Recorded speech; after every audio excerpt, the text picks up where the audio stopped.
আসসালামু আলাইকুম আরহামতুল্লাহি তাআলা বারাকাতুহু। সুপ্রিয় দর্শক মণ্ডলী, আপনারা সকলে কেমন আছেন? আশা করি মহান আল্লাহ তাআলার অশেষ রহমতে সুস্থ আছেন, নিরাপদে আছেন। আজকে আপনাদের মাঝে আরো একটি নতুন প্রোডাক্ট নিয়ে হাজির হলাম। স্ক্রিনে যে মেডিসিনটি দেখতে পাচ্ছেন, ভিগো স্টেপ, ভিগো স্টেপ। এটি মূলত প্রস্তুতকারক কোম্পানি জয় ল্যাবরেটরিজ ইউনানি। এটি আপনি বাংলাদেশে যে কোনো ফার্মেসি থেকে খুব সহজে সংগ্রহ করতে পারবেন। ভিগো স্টেপ আপনি মূলত কি জন্য খাবেন, কয় বেলা খেতে হবে, কখন খেতে হবে, ডোজ, পার্শ্ব প্রতিক্রিয়া ইত্যাদি ইত্যাদি সম্পূর্ণ বিষয় নিয়ে আলোচনা করবেন ইনশাআল্লাহ।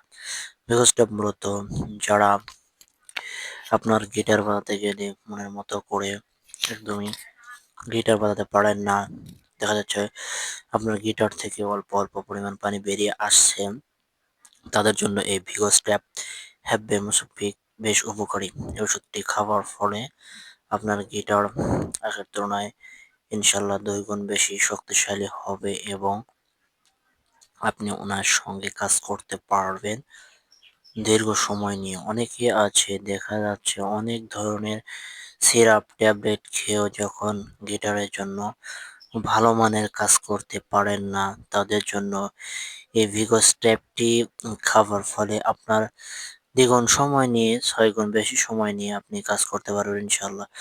কারণ এটিতে এমন কিছু কিছু মলিকুলার দিয়ে তৈরি করা হয়েছে, যেটি আপনার গিটার বাজানোর বা গিটার টনটন করার জন্য সহায়ক ভূমিকা পালন করে। এসবটি আপনি খাবার ফলে আপনার গিটার আগের তুলনায় ২ গুণ বেশি স্ট্রং হবে এবং আপনি তৃপ্তি সহকারে অনেকেই আছে যে তৃপ্তি সহকারে গিটার বাজাতে পারেন না, তারা তৃপ্তি সহকারে গিটার বাজাতে পারবেন। তো বন্ধুরা, আজকে আসি এই ওষুধটির ডোজ, পার্শ্ব প্রতিক্রিয়া, সাইড ইফেক্ট বা আপনি কিভাবে খাবেন। ওষুধটি মূলত আপনি যখনই খাবেন তখনই একজন চিকিৎসকের পরামর্শক্রমে ডাক্তার আপনাকে যেভাবে বলবে ঠিক সেইভাবেই এই ওষুধটি খেতে হবে। তার কারণ এটি আপনার মতো একটি ওয়ান টাইমের ওষুধ।